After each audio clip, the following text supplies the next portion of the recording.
Go live. All right, so the intro's gonna play and all that, Oh, okay. and then I can check the audio.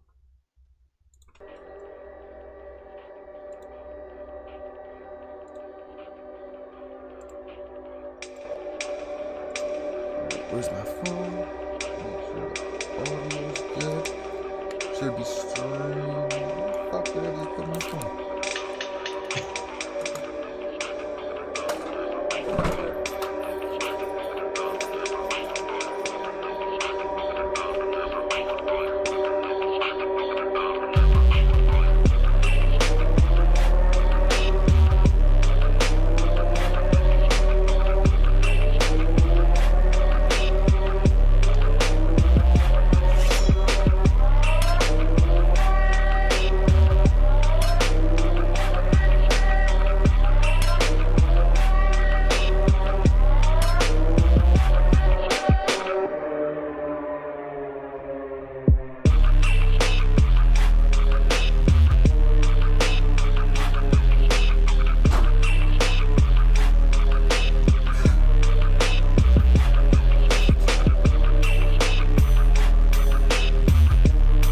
Alright, audio's not good.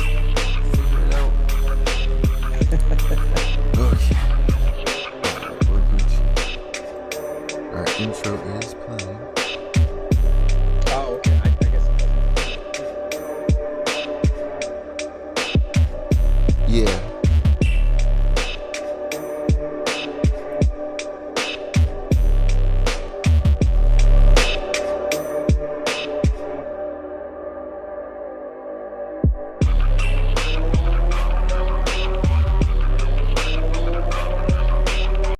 All right, I just hit record on my end.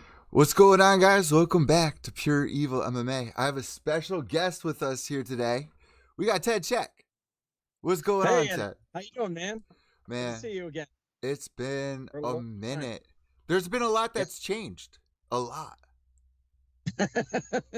Yeah, you ain't kidding. I mean, listen, I remember when me and you were doing the podcast originally on Evil Intoxicated, we were covering UFC 200. And if you guys remember, like around that time, like John Jones got busted. He was about to fight DC. DC had to fight Anderson Silva at UFC 200, Amanda Yeah. Nunes, Misha Tate. I mean, there's been so much that's gone down. We got a lot to cover here, Ted. I mean, what are we going to Yeah. be discussing here really is, the latest MMA news that's been going around, and also some refreshers on what's really changed between UFC 100, 200, and 300. And what I'd really like to start with here is when UFC 100 came out, you had Brock Lesnar, right? You had all these huge fights on the card. UFC 200 tried to get Conor on there. Right. That didn't work out. The John Jones thing, that didn't work out. And then eventually, UFC 300 comes out, and it feels like everything's been downgraded. I mean, between the images of the UFC 300 banner, there's no Yeah. superstar here, Ted. And what it reminds me of is the WWF era after Hulk Hogan, right? That's kind of what it reminds me of right now. Okay. So, kind of we're in kind of a valley as opposed to a peak. Is that what you mean? Well, let me make it a little clear. After Hulk Hogan, right, he started fading out. They brought in the Ultimate Warrior, right? Yeah, he was supposed to be the successor. They had him. He pinned Hulk Hogan at one of the WrestleManias. Yeah, I remember that. So right now they're trying to build all these superstars. You got Sugar Sean, right? He goes in there, he gets the finish. You got John Jones still doing a thing. I still think he's one of the greatest of all time. Um, Conor McGregor, he's out doing movies right now. He's not really around. Who is really out there that the public knows? Like if you had to go to your kid, if I had to go to my mom, if I had to go to the bank, the ice cream man, who really knows Right.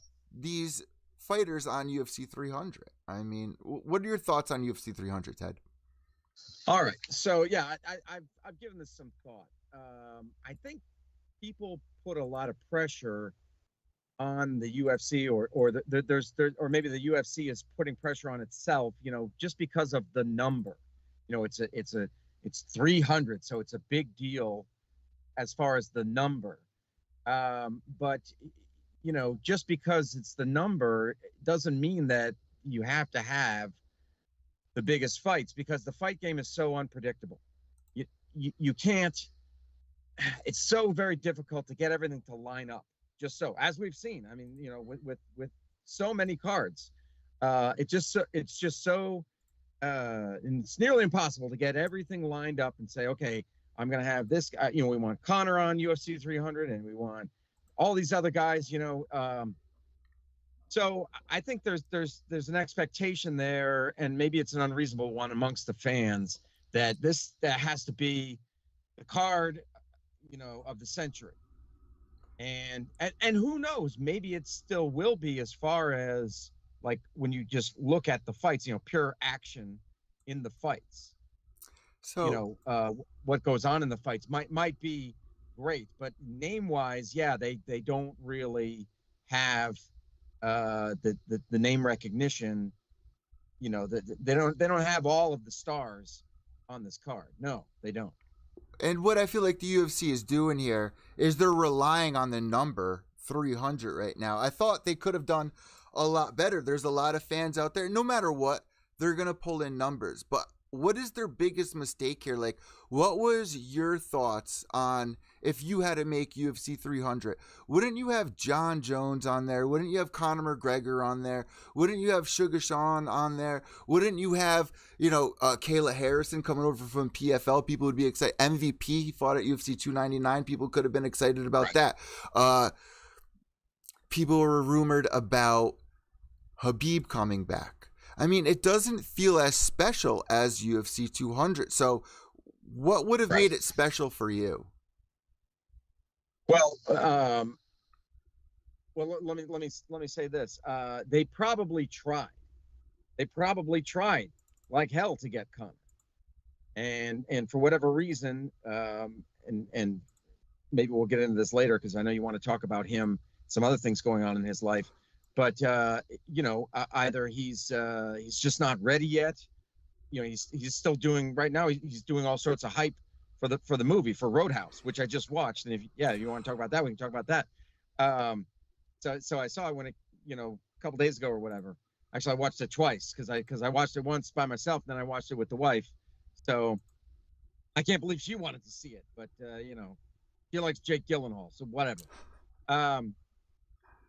Anyway, I'm sure they tried like hell to get Conor. They tried like hell to get John Jones. Apparently, he's still injured. We saw that. It's kind of I like that Tom Aspinall just went right up to him. It's like, hey man, we need to do this. We need to fight. And he clapped him on the shoulder. Did you see that? Yeah, that's like his thing. And then John Jones pushed him off. That's like his big thing. I like that. Well, right. So John Jones is apparently still rehabbing. I guess it's his shoulder. So, like I said, things just weren't lining up. I'm sure they wanted to get a really, really stacked card. And of course, Dana White has to, now that he has the card set, and fans are kind of meh, he's got to say, oh, well, every fight on that main card could be a main event fight. He's got to be the carnival barker. He's got to be the P.T. Barnum and say that. Of course, we get it. But yeah, P.T. Barnum, right. Bro. P.T. Barnum. Oh yeah, he's the carnival. Yeah, he's gotta hype it up. Sure. I wonder if they're gonna raise the rates, because you remember for UFC 200, they raised the pay-per-view rate, and then if I remember correctly, they said it's only for this one. It's only for UFC 200, but it didn't drop back down once we got to 201. I think you're right about that.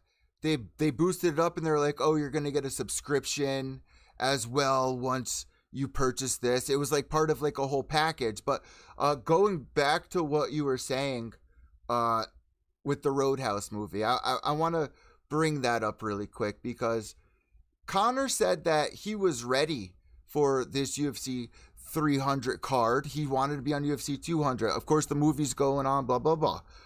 But they did a whole season of The Ultimate Fighter. You have Michael Chandler out here trying to do, WWE promos. He's going out there, putting himself on the line.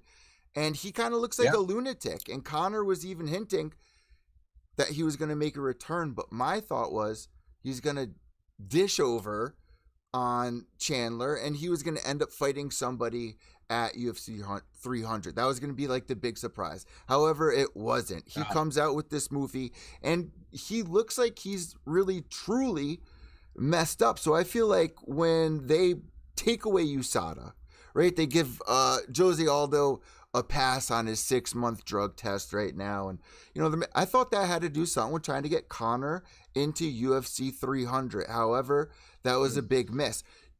Before we get in the movie and more about Conor and what I think is going on, what do you think about this headline, man? You have Alex going up against Jamal Hill. I mean, nobody really knows who these people are. Pereira has all the star power in the world, but nobody is really paying attention to who he is. And that can't be the UFC's fault, because this day and age, we know it's on the fighters. And unless you're Paige Van Zandt or Sage Northcutt 5-6 years ago, you're not going to get on a 7-Eleven cup. Yeah. I mean, here's what the issue is with UFC 300. Not only is the card bad, but people are also complaining about the banner. It's just UFC 300 with a gold background. You don't have Boss Logic, who's iconic. You don't have some of these artists that we see on on Twitter getting the shine. But then you look at UFC 100's poster, UFC 200, and it was all glamour. This is $1 billion company, Ted. Multi-billion dollar, yeah.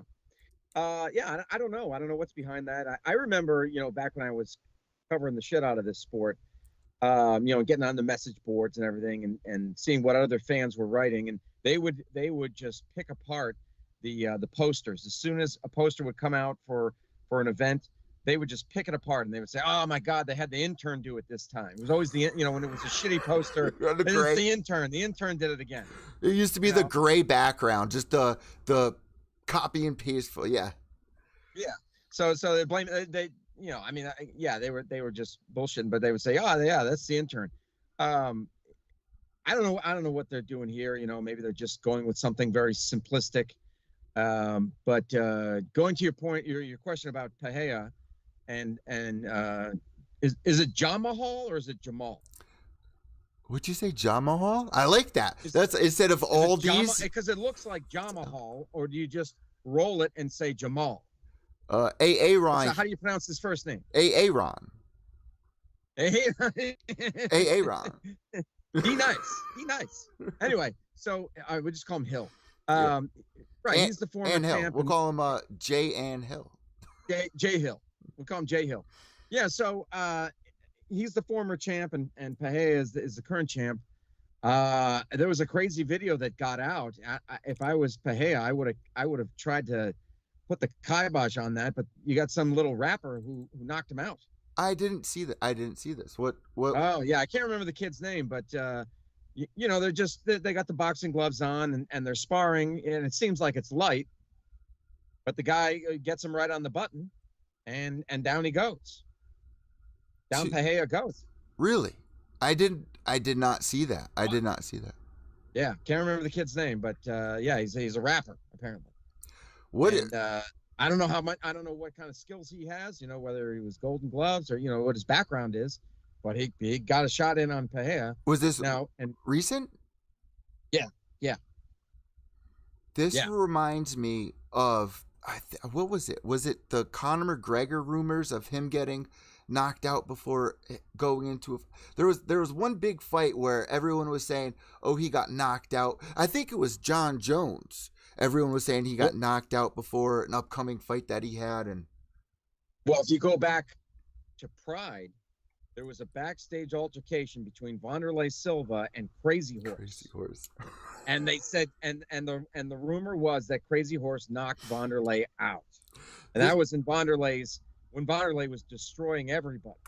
There's clips of it, juiced, but not he was juiced up, and he was the champ, and he was just tearing cats down in Pride, and supposedly there was, it was just Crazy Horse by himself, and he got surrounded by all these Brazilians, and he knocked Wanderlei out, and there was no footage of that. The footage was when one of Wanderley's teammates got Crazy Horse. It was just after that, right after Crazy Horse knocked him out. Then he starts going with Wanderley's teammate, and the guy gets him in a triangle, and Crazy Horse goes to sleep. That's right. That's right. That's the only footage. I don't know if that was what you're thinking of. I think that is what I was thinking of there. And you know what I have to say about it? I mean, like, not to get off topic, but like, what are all these fighters doing going in there against streamers, going in there against like all these, like, what? We don't need any of that. It looks bad. And this is another case where it looks awful. It's a terrible look. That right there with the rapper and Pehe is a terrible look. But I guess once it got out there, he couldn't shy away from it. So I think he might have even posted it on some of his social media, like trying to play it off, like, well, yeah, shit happens. Are you a little surprised that they didn't do a third fight? Maybe the fourth fight at this point, if you consider it, against Adesanya for UFC 300? Oh, yeah, I wanted to see it, but I guess then he just decided he was going to move up to 205, right? And I don't know what that was all about. Why he wouldn't want to avenge that knockout. I have no doubt in the world that this main event, because me and you used to always talk about this. If your co-main event and your main event don't put on fireworks, no one's going to remember it. Of course, people are going to buy this card. I think it's a great person to have, two people to have, but it's lacking a little bit. And if there's one thing they could add still as a surprise, even though it's a little late, what about this, Ted? The surprise being Goldie returning to be commentating for UFC 300. Oh my God. Huh. I mean, that would be a surprise for sure. He never had the right goodbye, right? That would get me a little excited. Yeah, I can't even remember what the problem was. I mean, I remember fans had a problem with him because he would kind of flub things every now and then. But the sentiment was, if I remember, it was that he's our Goldie. Yeah, he might mess up here and there, but he's our guy. He's our Goldie. It was iconic. His voice was just iconic. And you could say what you want about the other commentators bringing fighters in now, but Goldie held something really special to the hearts. And if you brought him back for UFC 300, for all the people who don't really watch, it would really blend into something that felt special, even if the fights weren't all that good. Yeah, I mean, I don't know. The commentary, I mean, I think you're right. It is kind of missing something, and some people don't care about it or whatever, or they just, it doesn't make any difference to them. But for those of us who do appreciate it, seeing and hearing a professional like Goldie, it would really be something. Because I don't know. I was never, just going to be honest, I was never really big on John Anik. I don't know. I thought he tries too hard. And then he's sensitive too. Oh yeah. Remember the whole thing a couple months ago. Like he's never been around MMA fans. Yeah. It's like, look, dude, you're in the public eye. You're going to get that. You're going to get flack. So just ignore your Twitter for a while. If you can't handle it, just unplug. Think about what all the fighters have to go through. To do that. What I also want to discuss about UFC 300, not the co-main event. I'm not too excited about the co-main event. I'm really excited about Justin Gaethje, Max Holloway. Ted, this is a good one to be on UFC 300. What are your thoughts? I thought that was the co-main event. I thought the BMF title was the co-main. I see they got Zhang versus Yan as the co-main, but this might be a little old. They flipped. Okay, well maybe I know they were toying around with having that as the co-main event. There's my cat. Cat. Cat has to make an appearance. I love that you're still like in the psych ward. For people listening to the audio podcast, jump over to youtube.com/PureEvilMMA to check this out. You're still in the grow room.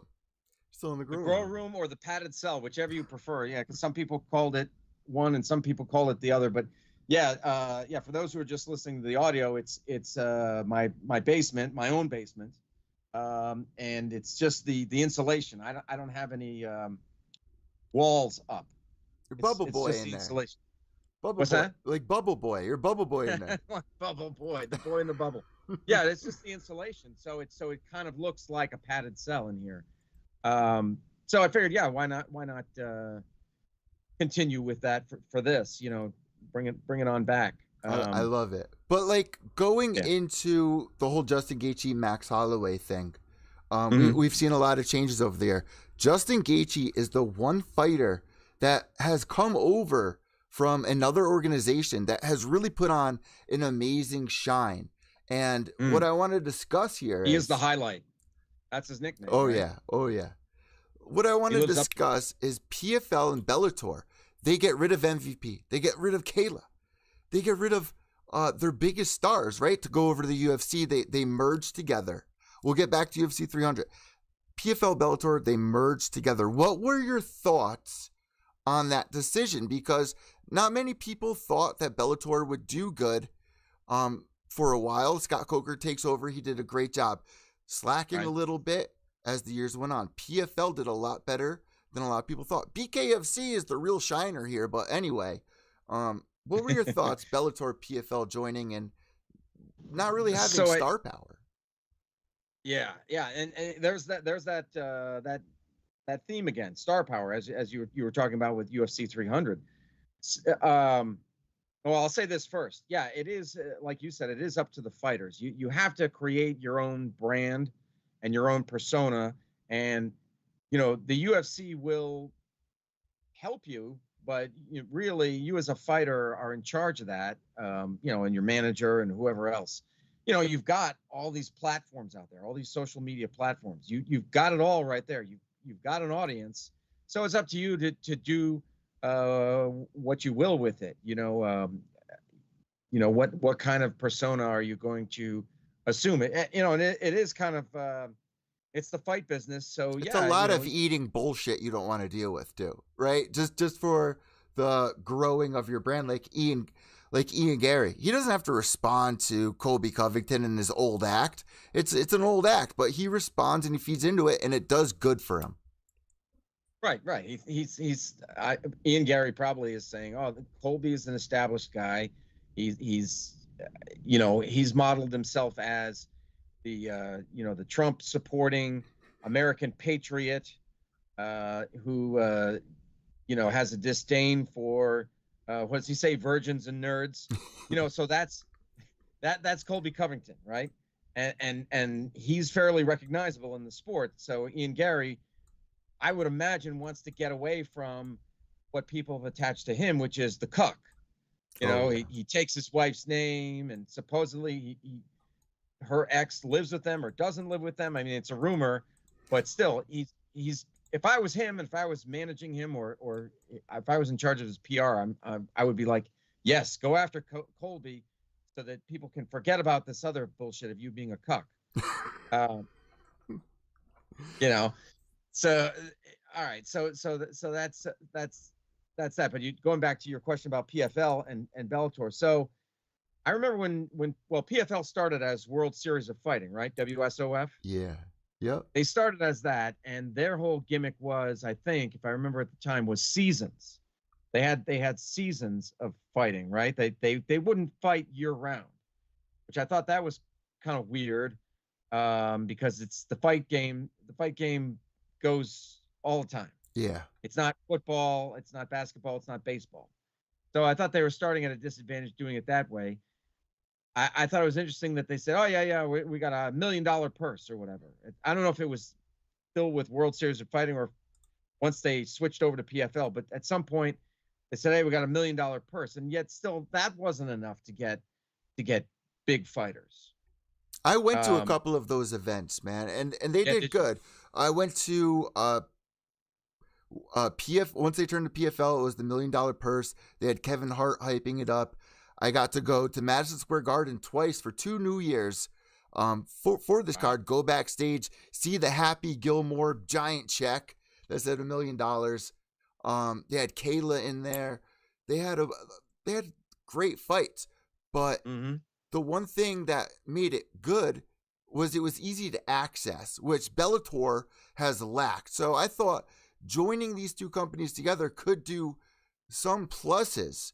What did you think was going to come out of this? Because it seems like they just dropped it all after one. Well, I got one question for you. You said easy access. You're talking about for MMA media, easy access?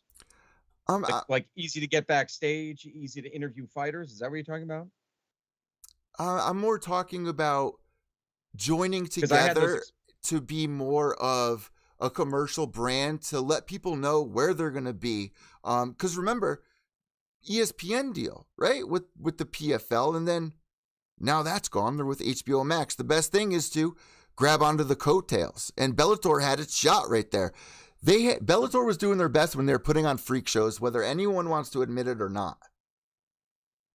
I mean, that right there will get eyes on the product. Sure. Kimbo Slayers versus Data 5000, Hoist Gracie, Ken Shamrock. Oh my God. Best card they ever put on.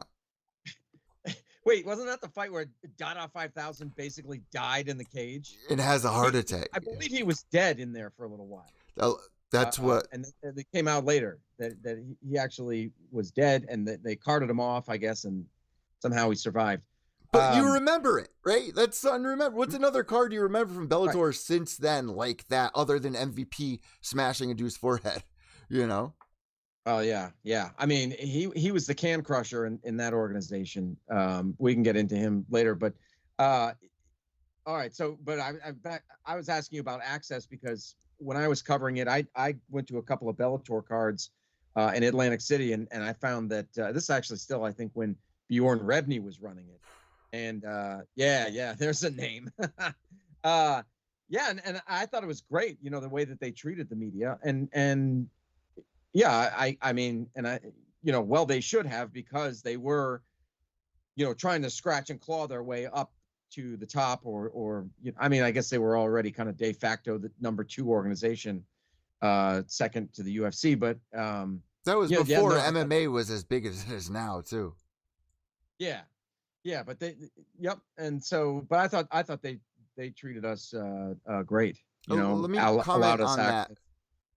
There was a moment when PFL and Bellator started getting a little cocky and limiting their press, so that only hurts the company. Yeah. I don't know why they would do such a thing, because they were, in my mind at least, they're a distant second. So now they come together. They have 2 rosters, Ted. 2 rosters. Right. So what are they going to do? Are they going to continue with 2 separate organizations and have, like, they had that joint card or whatever, so you had champion versus champion? I think that's a great thing. I think the stakes are higher, and so it makes it more interesting. 2 different belts, so you can have does the guy walk away with both belts? Did they? I didn't see the whole thing, but I mean, I think the concept is good. Those things always, I think, did well in pro wrestling, when you would have, like, and I'm going back before WWE ruled everything. So back in the 70s and 80s, like, they would have the AWA champ versus the NWA champ. Like Ric Flair and Ric Flair was the NWA champ, and he wrestled Rick Martel, who was the AWA champ. Stuff like that. Occasionally they would do that sort of thing, which brings excitement. Do you think that this brought excitement, though? Like, the UFC struggling with superstars, right? PFL and Bellator are trading. It caught my eye. Yeah, that they were doing that, and I definitely looked into it a bit. I tried to find some of the fights on YouTube and things like that. So it did catch my eye. All that glittering gold of the 2 belts, and everything, that I was like, oh, okay, this is kind of interesting. Even though I don't know these fighters, I really had no idea who any of the fighters were. Well, let me say this. I don't know how far you looked into it, but PFL got destroyed up until the main event. Like, Bellator, it was a clean sweep all the way up to that heavyweight fight. So my question is, I don't know if this is known, if they've said anything about this publicly, but are they going to continue with the 2 organizations and continue to have joint cards where they'll be, possibly trading belts back and forth like that. My understanding. Will a title fight always be with the two belts? Because I thought that was kind of cool. That is way back I keep making pro wrestling references, but it's undeniable the connection between the two. So back in Japan, they used to have something called the Triple Crown.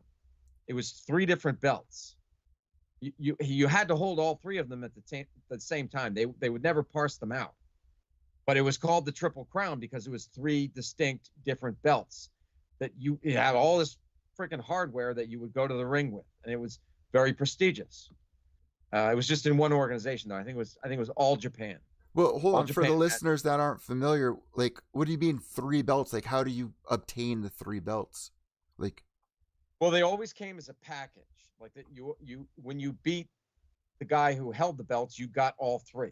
Okay, all right. So there were 3 distinct belts, and I'd have to. I don't even know. I couldn't even name you what they were, but it was called the Triple Crown. When you hear that Triple Crown, that comes from horse racing. Oh yeah, that's right. Yeah, it comes from horse racing.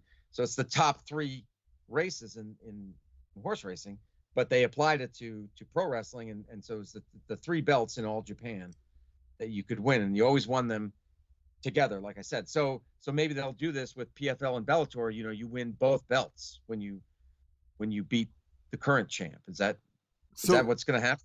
From my understanding right now, I'm pretty sure Bellator has gotten rid of PFL. Like, it was a one event thing. We thought it was going to be forever. I could be wrong because they just signed with HBO Max, which I'm kind of pumped about. Just Bellator, not PFL, just Bellator. From my understanding, because when they made the tweet, and I have it here on my Twitter page, when they made the tweet, it was just the Bellator logo. But wait, I thought the PFL acquired Bellator. Ooh. I thought they acquired them, didn't they? So it says here, I'm here on Twitter. It's literally the Bellator logo.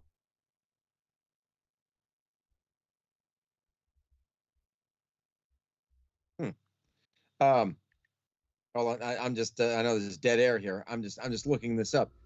Same here. I'm looking at a headline. PFL acquires Bellator in industry transformative deal. Well, this is a PFL saying it's industry transformative. I mean, you could argue that point. But PFL buys Bellator. So it's possible then that they're going to run them separately. If only Bellator, like you say, if only Bellator has the deal with HBO, and then PFL probably has their own deal with somebody else. I think he is. So they're going to run them as separate organizations, but then maybe they'll just continue to have joint cards. That's what I would do. That's what I would hope. I don't know. Because even I'm on their Twitter page right now. They're doing a championship series. They're going to Paris. UFC. So maybe they'll operate some cards independently, and then maybe the real big, maybe they're like quarterly, they'll do they'll collaborate. They'll do joint cards.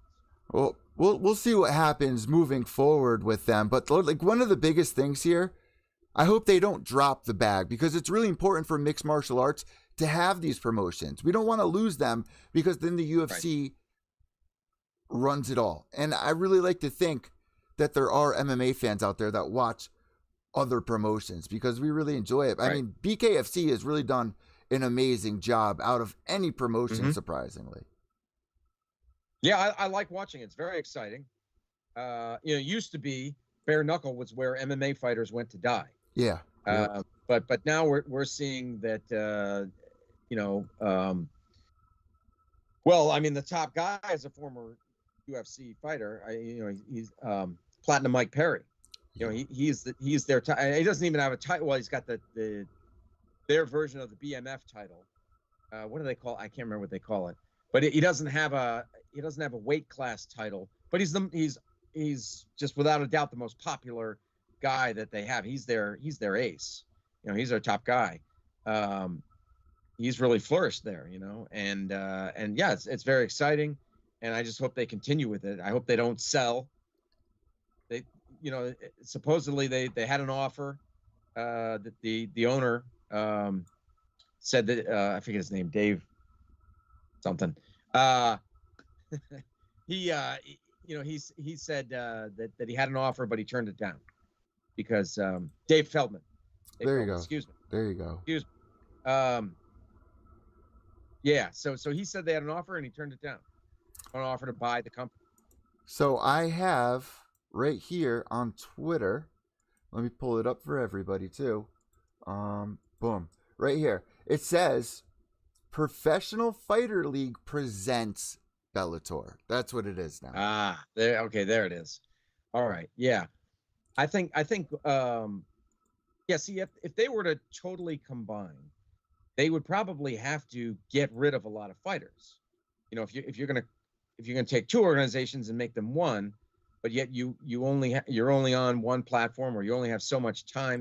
There's only so many cards that you can put on per year, right? Like, let's just say, for sake of argument, like Bellator puts on 12 cards a year and PFL puts on 12 cards a year. But if they combine, then it's two organizations combining to only put on 12 cards. So you're going to probably have to get rid of some fighters. Well, I like running them separately because that gives more opportunities for the fighters. So what they have lined up here for HBO Max is 8 events this year. From March 22nd, they're going to be in Belfast, Ireland. May 17th, Paris, France. June 22nd, Dublin, Ireland. September 7th, San Diego, California. September 14th, London, England. October 12th, Chicago. November 16th, Paris, France. And guess where they go December 31st? Saitama, Japan. MSG. What's that? Japan? Japan. Okay, that's great because they know that the Japanese fans love their MMA and their pro wrestling on New Year's Eve. There's always a big show on New Year's Eve. Pride used to do it. K1 used to do it. Some of the pro wrestling organizations do it. They love their combat sports on New Year's Eve in Japan. I think it's fantastic. So moving forward from Bellator, I want to discuss something else here. Mm-hmm. MVP comes over to the UFC. Kayla Harrison comes over to the UFC. They're not putting him on UFC 300. We got to see MVP in there. Did you get to see his fight? I think I saw part of it. I don't. A lot of people were complaining that it was a little boring, but in my head, when there isn't any action when they're throwing, my head goes wild because these are two guys at the top of the top. Any trigger they pull could end it, right? It's not like Francis Ngannou versus Derek Lewis. This is more high-paced. You could see all the action going down, all the thoughts processing. I thought that was actually very exciting, and I'm actually really interested to see what MVP takes on next. I mean, they're throwing him into the top 15. Do you think he has what it takes to be a UFC champion? Not really. Not really. He could be a star. Well, though. He could be a star. He could be a star, and then if he continues, he could be a gatekeeper. And why I say that is that I mean he put in a lot of time and a lot of years in Bellator, and they never really challenged him. And the times that he was challenged, he lost. He lost. Well, the one time he lost one time against Doug Lima. Yeah, but I mean, they just kept feeding him cans, and in that way he was able to show, his skills and make exciting fights because he had it in the bag, But I don't. But against stiffer competition, he's not going to be able to do that kind of stuff. So you were saying that, you're describing his fight in the UFC as boring. So it sounds like he was a little bit more careful and guarded with what he was doing. But not like Eddie Alvarez, where he stuck to his wrestling and didn't show us the real underground king. Eddie Alvarez, all he was doing up to the championship was he was relying on his wrestling in a lot of boring fights. It wasn't like that. Okay. All right. But I'm sure that he was putting pressure on himself not to lose. Like you do not want to lose your UFC debut. No. So yeah, okay, so fine, he won. So yeah, give him somebody tougher. See what he can do with whoever that is. So what about But Kayla? Now you I think got. also it's his age too. The other fact I was just going to say quickly. I mean, Sorry. he's 35, I believe. So, he's getting on in years. He ain't no spring chicken anymore. Um, he's kind of getting into that territory of maybe kind of almost past his prime kind of thing. So they say 30. They say 30 is like the nexus. 29, 30. It's where your skills and your strength and your age, they kind of all come together. And if you can harness that at that time, you could and if everything falls into place, you could possibly be a champ. Well, Michael Chandler said something that I thought was really special. A lot of people, they think, I need the gold, I need the title to make sure that I'm remembered, I'm loved. Michael Chandler said something amazing. People aren't going to remember that. They're going to remember how you made them feel. And I think that's something MVP brings to the table. Kayla Harrison brings to the table. But with Kayla, with MVP, if they didn't leave those organizations, they would end up having to find a second job in a couple of years, probably. Yeah. Oh, I just had a thought about MVP. I think a lot of it might have to do with, okay, so some people want to see this exciting fighter. They want to see him do crazy moves. And then the other side of it is people hate cocky fighters and they want to see the fighters get their comeuppance. Because there's a comeuppance. Yeah. They want to see retribution. Yeah, because there's a, I can't remember the name of the YouTube channel, but this one guy calls, it's dirty fighters who, get a bit of karma. And so that you'll hear the announcer, oh, this rat. So that he calls them rats. I know what you're talking about. I can't think of his name. It's one channel. It's one channel. It almost sounds like the voice is AI. It may not even be a real person. It might be an AI voice, but he calls it, the dirty rat. It'd be like Gilbert Yvel. Remember that guy? Or Gilbert Ivel? He was a really, really dirty fighter. Well, and then it'll show one fight Paul where Harris? he gets beat down. Or there's so many of them. Yeah. Who's smart? Paul Harris would be another one. But yeah, it's rat after rat. Diego these Brandon. dirty rats. Yeah. Yeah. So there's, I think in a lot of people, there's that desire to see the cocky fighter get put down. Now, I'm glad you said that. That's a good transition. I mean, we're going to round it all out perfectly. It seems like last night somebody got bit in the middle of the fight. Yeah. What Dana White did here, after the fight, he gave the opponent a bonus. He then told the fighter who bit him, see ya. But in the past, Ted, we've seen situations like this. Roy Nelson kicking Big John. We've seen Mickey Gall bite Diego Sanchez. What are some other crazy things we've seen in there where fighters really haven't been punished? Paul Daly punched Josh Koscheck. That's right. After fight.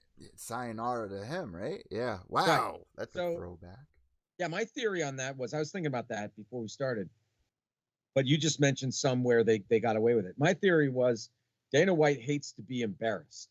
So if you do something in the cage that embarrasses Dana White, that embarrasses the UFC, that embarrasses the sport of MMA, then you're gone.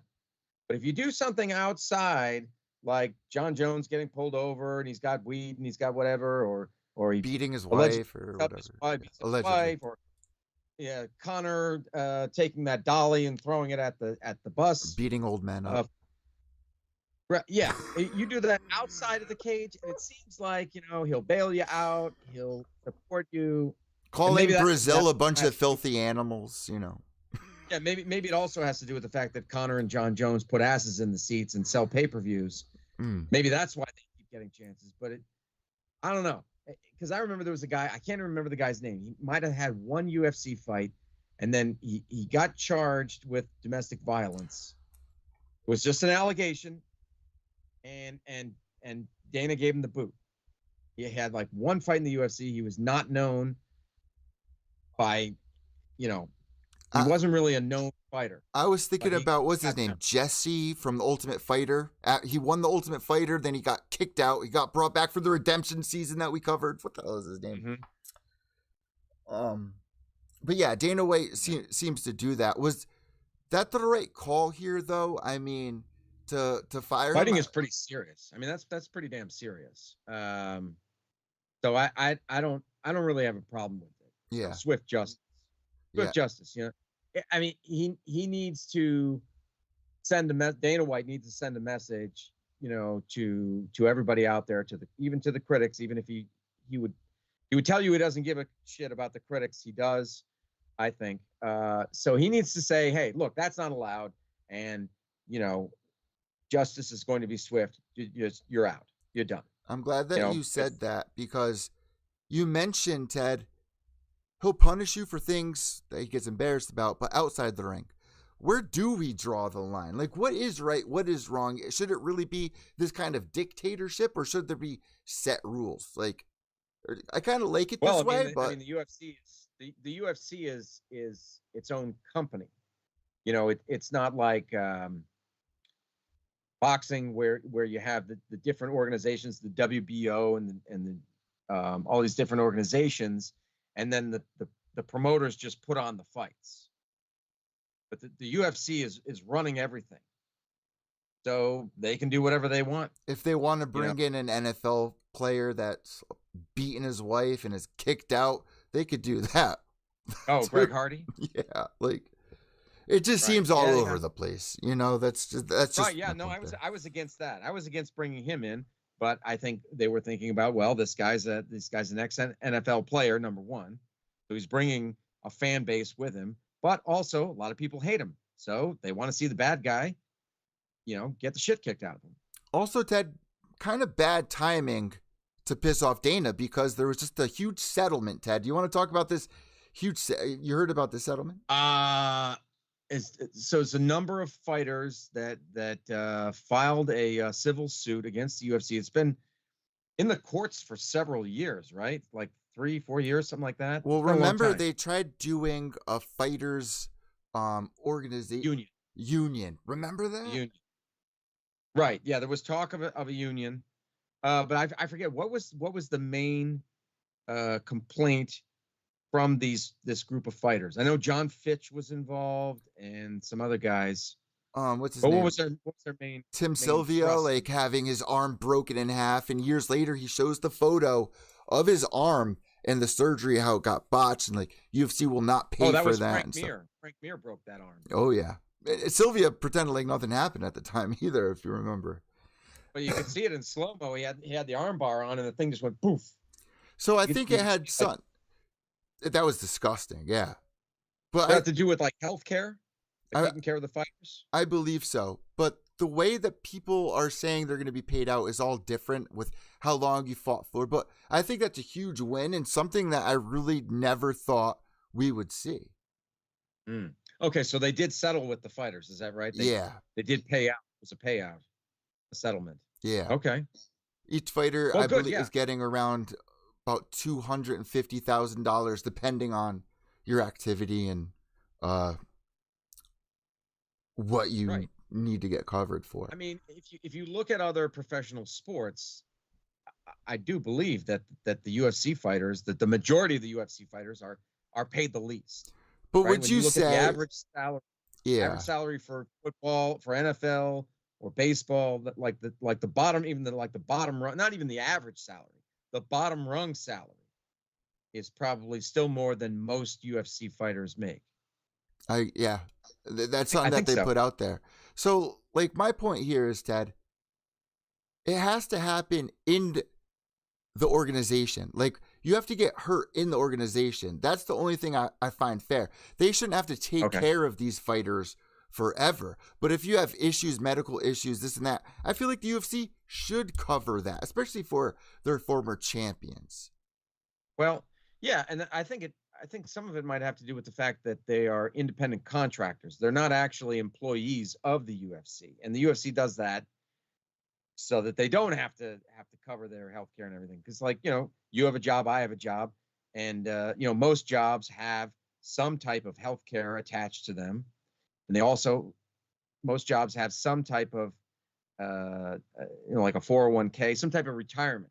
But when do you get the golden pin of saying, listen, you did your part for us, You made us the money. You brought the crowd in. You put on exciting fights. You deserve Right. I feel like it's really Well, if you're important. Forrest Griffin, you do. Oh yeah. So well, I mean, Dana has found work for Forrest Griffin over the years. I mean, Crazy ones, yeah. He's kind of I love Forrest Griffin. I Mm-hmm. love the guy. I loved him when he was a fighter. I think he's a great guy.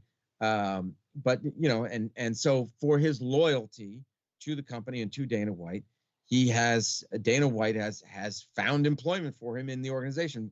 What he's had numerous roles, right? Because we've seen him just recently in the slap fighting. He catches when the guy gets slapped. He's there behind the guy catching him, and then he was there at the performance center or whatever that's called when Strickland was beating up on the kid on Sneeko. You know his Sneeko. name, bro. Oh my god. Oh, I know who Sneeko is. Yeah. I've seen his stuff. Let's talk about that as we bring that up. Sneeko used to hang out with Andrew Tate and Fresh and Fit, so I've seen him. Yeah. You keep up with all that? That's wild. Oh yeah, hell yeah, I do. Sure. So let's touch on that for just 1 second. I thought it was really important that he got a bunch of shit for it. But I am so sick and tired of all these influencers coming in, boxing, some of our legends and getting the upper hand, trying to make a name for themselves and trying to make MMA look bad. What Sean Strickland did here was say, all right, you want to come in here? I'm going to show you what it's really like. You're not made for this. And I thought it was a lesson that more MMA fighters should take pride in. You see all these people coming up, hey, give me a punch to the chest, kick me in the leg, do this, do that. No, you want to see what it's about? Right? You kind of agree? See what I'm saying? In one sense, I could see how, a fan would be like, oh, I wonder what it would feel like, like to have a natural curiosity. I think that's okay to have that natural curiosity. But at the same time, I see where Strickland's going with this, because if you listen to him talk, he'll be like, well, I'm in a room and I'm in a room filled with all these celebrities. And, he clearly feels awkward, like he doesn't belong. He's not the same as them. He feels like an outcast, an outsider. And so, to see I think there's something in his mind, like it doesn't compute in his mind, these freakish people. To him, they're freakish. So he just wants to smash them, and then because they look down on him. They look at him as if he's the freak. And he's like, no, you got to twist it. I'm just a normal guy here, just a blue-collar guy, making my living in a sport I love and that I'm good at. And here you are, looking down on me. That's the whole confrontation with, what's that guy's name? Machine Gun Kelly. Oh, where he looks at the guy like, you look like a vampire. Yeah. Well, who the hell are you? But it's all these fighters are getting run over. And I feel like it was so important that Sean Strickland put it out there to be like, you want to be able to walk away from this situation saying, look what I did to the UFC champion. Anyone could do it. No, bro, this is not made for everybody. So I wanted to mention that really quick. I thought that was really important. Mm-hmm. Yeah. Strickland is a guy that, I mean, he's had a difficult upbringing, so that has shaped him as whatever our backgrounds are, they shape us as humans. And so his, we know all about it because he's told us, and that, I think that's important that's cool. too. Yeah, he's a real guy. He's real, and he's not going to hold anything back. He seems to be on this crusade to show the celebrities, the influencers, that they're really not all that, that they're really not above the rest of us. Circling back, it's such a good point, because Sean Strickland this last year especially made such a name for himself. I'm surprised they didn't add him to UFC 300. There's all these situations where I feel like the UFC missed. Before we get back to UFC 300 and round everything out here, Ted, you're talking about Conor McGregor in this upcoming movie, and this is something that everyone is interested in, but they don't know if they want to go into it. So I want to say something. I'm going to bring up my Twitter right here, and inside of my tags here, my father messaged me. My father messaged me, and he goes, "Did you see the new Roadhouse movie? It was totally awesome. Conor McGregor. Did you see the new movie Roadhouse, the remake, Jake Gyllenhaal and Conor McGregor? It's totally awesome." Kind of got me thinking in my head, like, should I check this out? So after this, all these interviews come out, Ted, of Conor McGregor, where it looks like he's not okay. He is tweaking left and right. He does not seem okay. Did you see these videos, and what are your thoughts on Conor right now and the situation, and your thoughts on the movie? I'll give it over to you right now. Yeah. Let's see. So I've seen a couple of videos on YouTube after you mentioned this as a topic to me, where people are talking about, his alleged drug use, and that sort of rumor is nothing new. Those rumors have been going on for a long time, and I'm not saying whether there's any credence to them or not, but yeah, the behavior that he's exhibiting is similar to someone who may be addicted to something. It reminds me of Adolf Hitler sitting at the Olympics, rocking back. And you ever see that clip of Hitler rocking back and forth at the Olympics? Seen that one. I'll tag you in it. Okay. But that's real, huh? Yeah. Well, I don't know what was going on there, but with Conor, yeah, I can remember, okay, so you and I, before we went on, we looked at this, like our last broadcast was 6 years ago. Is that right? 2018. Yeah. Okay. So before that, I remember seeing stuff about Conor. Don't you remember that? People saying, yeah, he's on this, he's on that. Waking up in that room with the girl who took the video of him. Oh man. Yeah. Okay. So, yeah, those are persistent rumors that have been going on, and I'm not saying, But if you look at how he used to talk, so intelligent, so with class, to now, right? And here's the clip. Let me show everybody really quick. Here's the clip of Hitler rocking back and forth. Jeez. Right here. Ted, you can't see it right now, but no, it's definitely. I'm unfortunately I'm visualizing it in my mind on some speed. But yeah, what did you think about this movie here, though? All right, so yeah, the drug thing aside, which let me just close that up. No, yeah. So, God, if that is an issue for him, I hope he gets some help on that. I landed one point. We see it with celebrities, right? That it's kind of, sometimes it ends up being part of the lifestyle. Like I was having a conversation with my brother-in-law today about the 80s, and it was sex, drugs, and rock and roll in the 80s. Why, it's still not? I mean, I'm living like I'm in Motley Crue every day over here. Well, yeah. Speaking of that, like the scene, the Sunset Strip in Los Angeles in the 80s. That was the lifestyle, the groupies, the cocaine, and everything else. And that was just what you did. Like, that was kind of expected of you. And so, to this day, we see that with people who have millions upon millions of dollars in a members only leather jacket. Right? The member only leather jacket. Yeah. So it's like, what's the next thing that's going to, what can I get, or what can I do to make life interesting?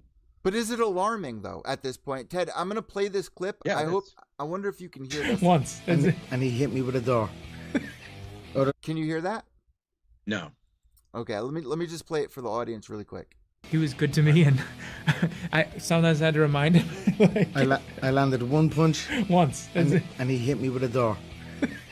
Other than that, it was absolutely perfect. That's true. Amazing. It seems like he can barely talk. He's cutting off his breaths in between sentences. He's shrugging his shoulders a lot. To me, Ted, if I saw one of my friends acting like this, it would be extremely alarming. I've seen people overdose before. I just lost my stepmother from something very similar.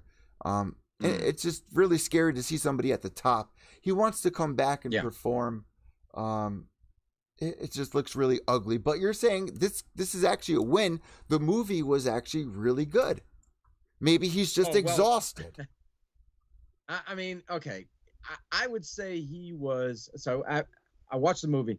Ted, I'm gonna hand the floor over to you. I'm gonna put you in the full screen right here. Let's get this. Let's get a movie review. You don't have to do that, Eddie. We need a movie review because I want to hear this. I want to hear how good this is. Well, all right. So, bottom line is, after watching the remake, I wanted to go back and watch the original. I'll put it that way. The one from 1989 with Patrick Swayze. That infamous fight scene where he tears the guy's throat out, tears his larynx out. My one question, is it that similar? Like, what's different in this movie that makes it maybe better? That would be my question. It makes it better. Or what is different about this that makes it good? I don't know that there's anything that makes it better. I'm just going to be totally honest with you. I don't know that there's anything that makes it better than the first one. I mean, I think Connor is the bright spot in the movie. Jake Gyllenhaal, I mean, he's a great actor. We've seen him in lots of different roles. He's very versatile, but he kind of comes off as goofy, like Patrick Swayze had like that stone cold killer, but he was also a philosopher kind of guy. You know what I mean? He's very cerebral, but he had that icy stare at the same time. But yeah, like it was a great character. It was a great character. I mean, yeah, it's an action movie, but Swayze's character, he brought a lot to it. Gyllenhaal. He comes off as kind of this goofy, kind of just kind of, oh well, whatever, dude, kind of lackadaisical. And I don't know that. You wanted like Wolverine in there. Yeah, I needed more of the masculine archetype, and I think they thought what was the equal sign on the neck? What did that? I know they wanted him tatted up. Okay, great, but then they put an equal sign tat on his neck. What are we supposed to get out of that? I don't know. Well, my dad was saying they interpret UFC and MMA into this movie. Oh yeah, that's totally in it. That's what I wanted to.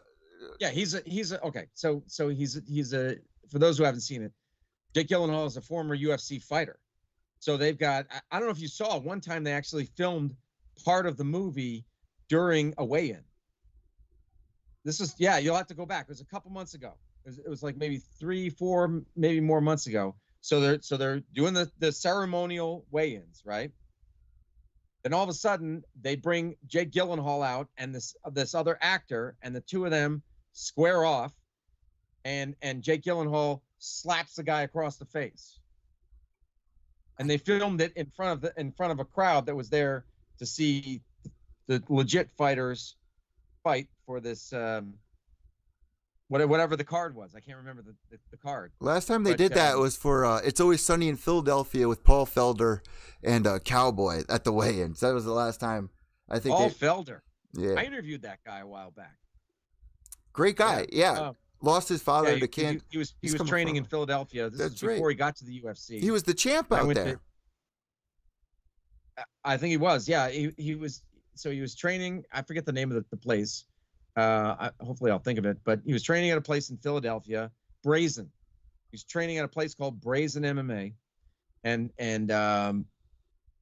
he was getting fights, and he was acting on the side. He was a stage actor. He went to school for it. He told me. Yeah. Yeah. So, but anyway, back to Roadhouse. So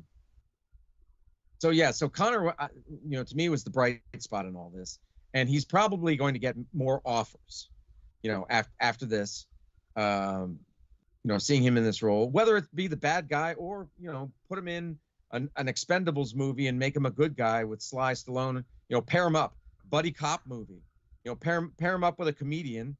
with Kevin Hart or something like that. And you know what I'm saying? Somebody, I don't know, Cat Williams. Well, Cat Williams can't get work in Hollywood right now, but you know what I'm saying. So I think Conor was the bright spot. They messed with his tattoos though. They took his back tattoo, which I like, and they made it really ugly. And then they messed with his tattoos in the front. Whatever. But and he was really beefed up. He looked a good 185, 190. Wow. Yeah, I mean he's shorter than Gyllenhaal is a solid 6-footer. Oh, I didn't know that.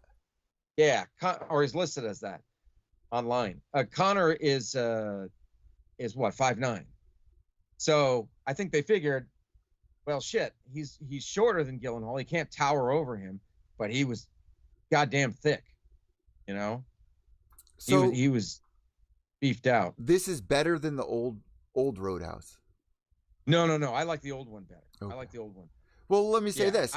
Is this the best MMA fighter to come into acting? Is that what you're trying to get into? Because there's not really many out there. GSP, I mean, that was a great movie that GSP was in with Jean-Claude Van Captain Damme. America. Captain America you're talking about when he played Batroc? No, with Jean-Claude Van Damme, he was in, what, The Kickboxer? Was that the Kickboxer? Oh, maybe. But he was in the beginning. I would say his GSP's highest profile role was in the beginning of Captain America: Winter Soldier. Never saw it. Oh my God, you have to. He does a great job because the character is French, so it's perfect. His name is Batroc, and he's a character in the Captain America. He's a bad guy in the Captain America comic books. So they brought it into the movie, and they have this fight. It's really cool and everything. Yeah, you got to see it. How were the fight scenes in Roadhouse? Good. Good. I mean, Gyllenhaal looks the part. You know, he's chiseled. He's got a 6-pack.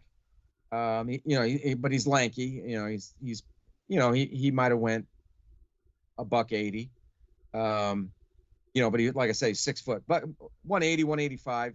They had him in the when they had those UFC scenes, they said he was a middleweight fighter, so 185. But yeah, he looked like a middleweight, I would say. And so the fight scenes, I mean, Gyllenhaal, he did a boxing movie a few years ago, so I think he knows how to move, how to convince you that he is a fighter. And so the fight scenes were pretty good, but they were filmed in kind of that modern, slick way that Hollywood films. Yeah, that Hollywood films now. You know, and the camera's moving all around. Yeah, all that kind of stuff. I don't know. I'm old. I guess that's the way I like it. You know, that you just film the whole thing and not cut it all up. Well, before we get your rating on it, like, what made you want to watch it twice? Like, what was so good about this? Oh, well, that was because my wife was watching it. Okay, all right. Yeah, like I watched it the night that it came out, the day that it came out, and then I saw that she was watching it. I'm like, "You watching Roadhouse?" She's like, "Yeah, it's got eye candy in it." You know, I said. And she had only seen like the first maybe like 15 minutes. Eye candy of the guy who's doing the nose candy, right? There you go. But no, she was talking about Jake Gyllenhaal, and I said, oh, so you saw Conor's ass? And she said, no, I haven't seen his. I said, well, it's in there, and it's in there for quite a bit. It's just staring you in the face. Oh no.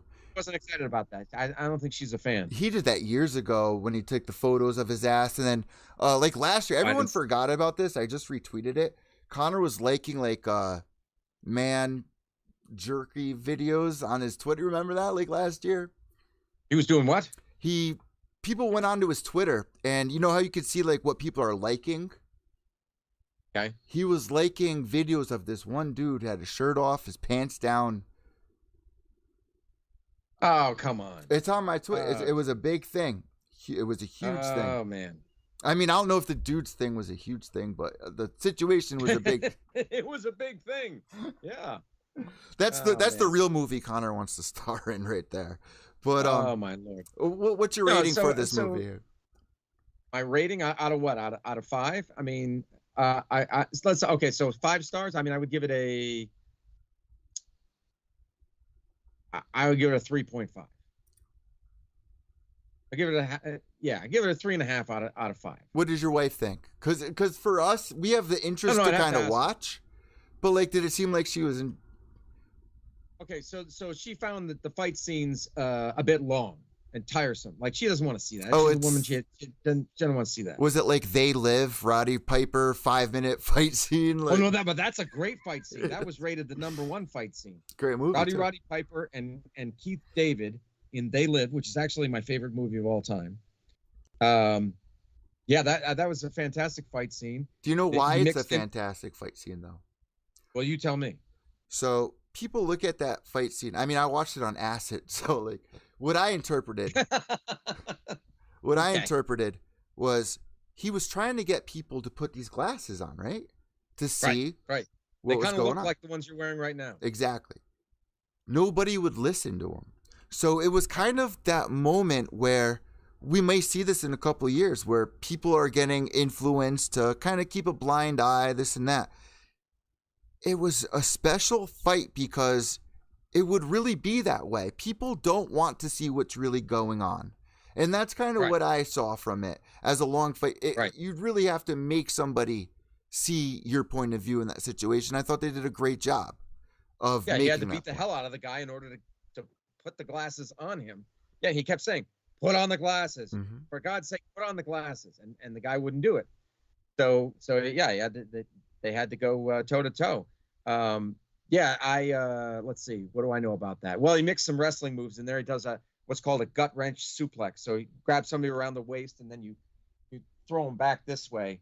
He did that. He did the gut wrench suplex, and Piper was talking about Keith David, excuse me. His name's Keith David, the black guy, and how, Piper knows how to throw a fake punch so that it like just barely hits you, but it looks like it makes impact because they do that in wrestling. Yeah. So he's able to apply that to acting.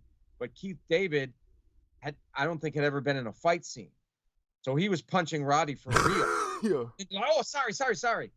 I think he was trained. Actually, I think Keith David went to Juilliard, if I'm not mistaken. That art school, and it's famous in New York City. I think he trained as a dancer, if I'm not mistaken. But he had never really been in a fight scene. So yeah, for a couple times there, Piper's like, yeah, he hits like a heavyweight, And Keith David was not a small guy. He was probably 6'2", 6'3", and probably 240. They probably had to film that because it's like a 5-minute fight scene. But you're saying, it was kind of like that, right? The Roadhouse. It was kind of like situations like that where they're trying to say this guy's in the UFC. They dragged out the fight, to make it dramatic and everything. And it is, it is an action movie. So yeah, they were dragging out the fight scenes. I like the part actually better. I don't want to give everything away, but there's a whole scene that happens in the water with speedboats. That's pretty cool. So I don't want to say any more about that if people haven't seen the movie. Oh, I'm getting excited. But I mean, yeah. So you haven't seen it yet? I'm gonna watch it tonight. I gotta watch it tonight. Oh, you have to. Yeah. No, you have to watch it. And for the UFC scenes, it's kind of cool. To see what they did with the UFC scenes. I had no idea that like the UFC was like part of. I thought it was gonna be like a remake. So this actually sounds kind of interesting. So yeah, because they changed up a few things, but they in some ways followed the script of the original. That guy rolls into town and he becomes the bouncer at a bar that's being plagued by scumbags, and then there's a top baddie who wants that bar to be out of business because he's got big plans, and then he sends his henchmen after the bouncer. So that, it follows that, and then the bouncer has a love interest who's a doctor. You know what I mean? So it follows that script in that way, but then there's a few little things that they switched up. But it's an interesting movie. 3.5 out of 5 you're giving it. Yeah, I would give it that. I would give it that. I mean, like I said, Connor's the bright spot in it. He really got into that role. For a guy who's never made a movie, Yeah. like I think he does a great job, really, immersing himself in that villain role. So, yep. To round this out, our last topic here. To round that out, you could go from a movie. Before I get to the last topic, you could go from a movie to fighting, because Connor said he was ready to fight Michael Chandler. I'm surprised it wasn't on UFC 300. But we saw Michael Bisping do the same thing, knock out Luke Rockhold. So kind of a disappointment. To round this out, Ted, there's one thing I really want to talk about here. Okay. We had almost lost a legend last week. It's something I haven't really discussed. It's something I was really surprised in. When you heard this story, you want to tell everybody what happened? Are you familiar with this story? Do you want to bring everyone? About Mark Coleman. Mark Coleman. This is such Coleman. A story. If you could bring us through it. Yeah. So, and it's one because I used to be a newspaper reporter, and I covered for about 25 years. I covered a lot of fires, and unfortunately, some of them were fatal fires. Where bodies were taken out of homes. So I don't know. I have no idea how the fire started, but it was I guess it was in his parents' home. And so, but he was there. Mark Coleman was there. And so he ended up saving his parents. He, it sounds like single-handedly hauled them out of the burning home. And in the process, and they survived. And in the process, he, as you would kind of expect, he suffered some fairly severe injuries. I think it was mainly smoke inhalation, which is really can be really damaging. I'm pulling up the photos for everybody here. Yeah, and there was one little video that I saw where he's laying in the hospital bed and his two daughters come over to the bed and hug him. And he just starts crying, and he said that he couldn't save Hammer, which was his dog. So unfortunately, the dog died in the fire. Now the dog is the one who actually woke him up. Is that right? Yeah, the dog's the one who woke him up, and he went in there, saves the parents. He tries going back into the house to save Hammer. Yeah, and that's when he sadly fainted. That's when what? That's when he fainted from smoke inhalation. Oh. Yeah. Oh yeah. Oh my God. Yeah. I mean, it's terrible.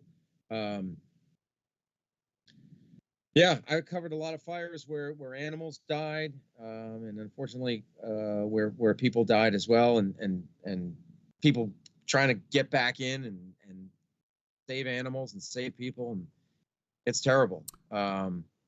Shout out! Yeah, shout out to a legend actually making it. Oh my God, yeah, Ted. Yeah, what a hero! What a hero!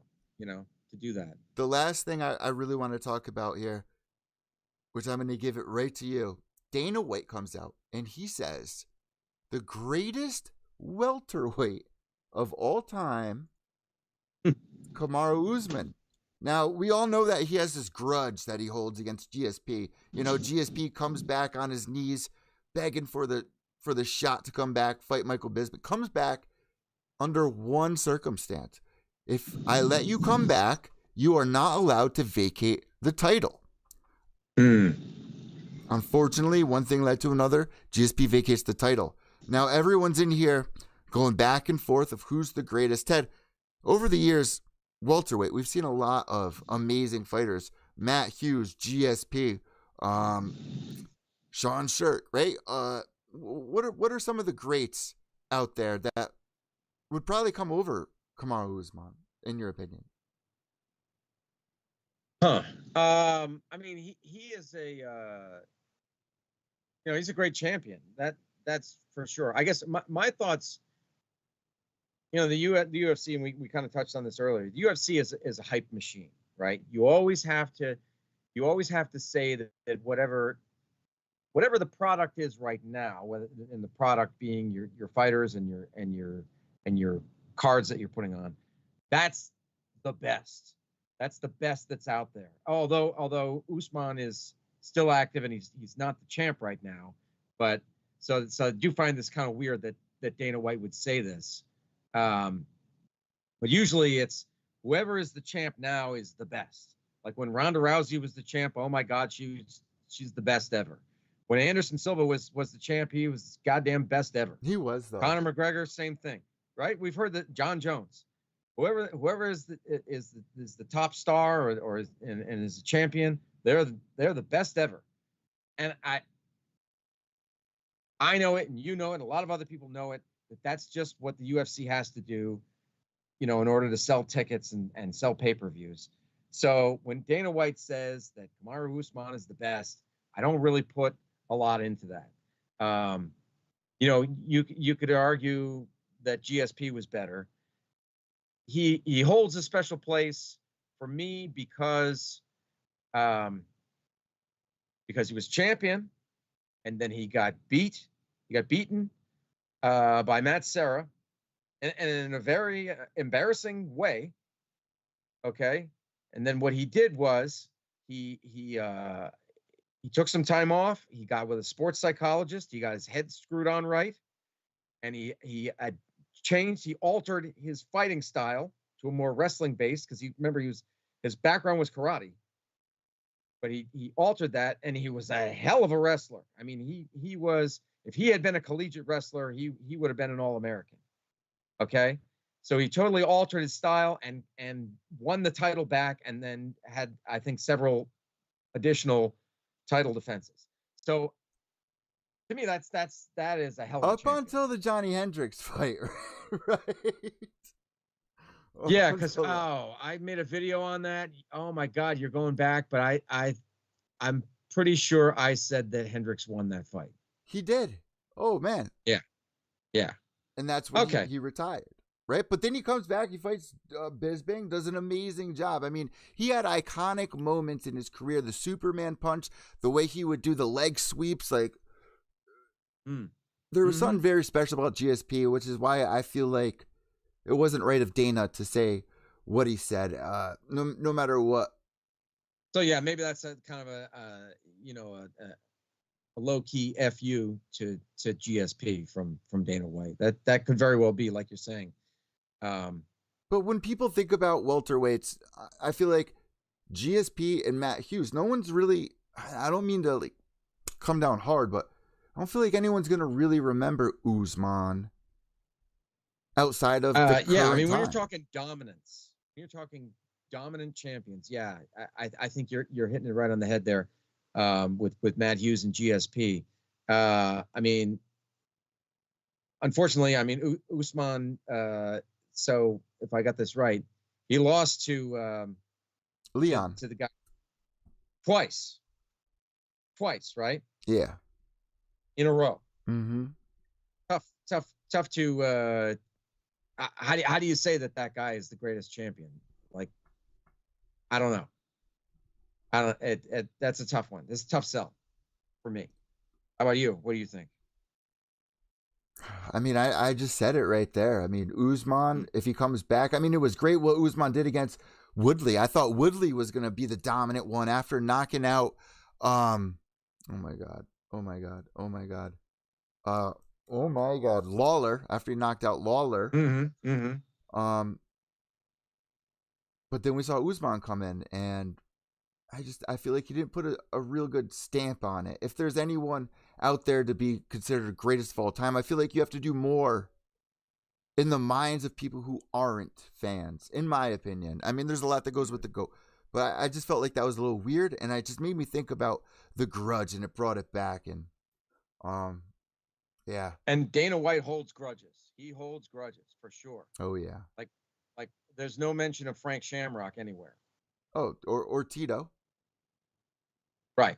You know? Right. So if you make him angry, then even if you are, Hall of Fame, Cyborg. Is there actually a physical Hall of Fame, by the way, or is it just do they just say you're in the Hall of Fame and it's just floating out there? It's not. They don't have a physical place where they have plaques or cast iron faces or whatever. I heard. I feel like I might be making this up right now. I heard for a while there was none, right? I've been to Basketball Hall of Fame. Yeah. I've been to Cooperstown. You know what I mean? Right. Canton, Ohio is where the Pro Football Hall of Fame is. They don't call it the NFL Hall of Fame. They just call it the Football Hall of Fame. But I believe that's there is a Ohio. UFC Hall of Fame. Probably at the Performance Institute, though, if anything. I don't think that there is an actual place. Maybe there's like a hall like you would at your high school at the Performance Institute or something, maybe. I don't know. I mean, if they don't have a physical one, then they shouldn't be talking about Hall of Fame. If it's just floating out there in the ether and it's not a real brick and mortar place, then that's ridiculous. I would love to visit the UFC Hall of Fame if there was one. We'll find that out, guys. Let us know if there is one. Let us know what you thought about the Roadhouse movie. Let us know what Has you thought anybody about been UFC to the 300. Hall of Fame? Yeah. Is it a hall or is it like just a couple posters on the wall? Ted, I had such a great time tonight talking with you again. We have a lot to look forward to with UFC 300. You're back doing it on Twitter and YouTube. Where can people find you? Well, yeah. So I changed the title of my YouTube channel to Recovering Reporter because I'm now in public relations. I'm not in journalism anymore, although I work with journalists every day. So I'm a recovering reporter. Like Connor's a recovering champion, except he hasn't gone into recovery yet, right? Oh my God, the hits keep coming. So it's like a sickness. I'm a recovering reporter. That's what I changed it to on YouTube. And I'm actually also working on a book right now. Oh, wow. So I was going strong with the YouTube, and I've kind of taken a couple weeks off because I'm trying to get a rough draft together for the book. The book is about the media and how the relationship between the American public and the mainstream media has that's been eroded. It's broken. People don't trust the media anymore like they used to. Why is that? How did we get here? And then what can we do? What can the mainstream media do to get out of that? To improve that situation, that relationship. Wow. So that's what the book's about. Wow. Especially with AI right now, awesome. You could take anybody's voice and manipulate it to say this and that. If the end of the world comes, you put on your TV, all the news stations are saying, you need to do this, you need to do that. The TikTok era right now, people are rising up and the governments are probably terrified of being overthrown at this point because they don't have control over the media or anything. People do not trust the media for some reason. Ted, that's so interesting. I'm really looking forward to that. We could keep up with that on your YouTube. So hopefully by the end of this month, I'll have the rough draft to my editor, and then we go through that whole process. And I'm sure she's going to come back and say, change this, change that, So it's a process. It really is. If anybody's written a book, it's a big sacrifice. So hopefully it'll be worth it. Ted, if there's anyone in this industry that could do it, it's definitely you. And I'm so proud that you're back here doing it. It's been such a long road. So much has changed, and it was really awesome cutting it up with you tonight. And I hope we could do it again soon sometime. Yeah. Oh, yeah, absolutely. Yeah, whenever, man. Yeah, it was fantastic, and thanks for having me. I really appreciate it. Last but not least, you know what we like to do. Where can people find you on social media? You mentioned your YouTube, but where else can people find you? Right. So I am on Twitter. I think it's just at Ted Czech. So TEDCZECH. I do post on Instagram on occasion. Those are kind of the main. Facebook. I'm on Facebook a little bit. But the YouTube is the main one. So that's Recovering Reporter. That's my YouTube channel. And I do a little bit of everything. I don't just do MMA anymore. So I talk about the media, kind of, when the media botches things, I take them to task for that. And some other things on the channel too. So it's not just limited to MMA. Ted, before I let you go, I just want you to know one thing, man. You are such a legend, whether you realize it or not. When I was growing up, you are. And I know so many people who have said it. Ted, back in the day when I was coming up, I was in broadcasting school. I would go on YouTube. I would search MMA news. This guy would pop up in his car. No matter what headline came up, there you were with the headline with short, interesting videos. And people really enjoyed that a lot because it was so real. It was so honest. And I'm so happy that you're back, man. You're such a legend, and it was such an honor to talk to you again tonight. Eddie, come on. You're doing a great job, man. No, Just keep doing what you're doing. All right. Keep doing what you're doing. All right. I'll talk to you soon. It was a fun night. And with that being said, guys, have a good one. This is Evil Eddie from Pure Evil MMA. That's Ted Czech. We'll talk to you soon. God bless. There we go. That's the episode of Pure Evil MMA. Man, I'm just so happy to be back here doing this with everybody. Bringing Ted back, man. What a moment. I hope you guys really enjoyed that. Hopefully we'll be able to get him back on. I would really love to do a podcast with Ted again because we cut it up, and I want to know if you guys enjoyed that. Make sure you subscribe on YouTube, youtube.com/PureEvilMA. We're on iTunes, Spotify, Stitcher, anywhere you can get podcasts. Remember, guys, without evil, there's no purity. White knuckles to the end. Behave yourselves.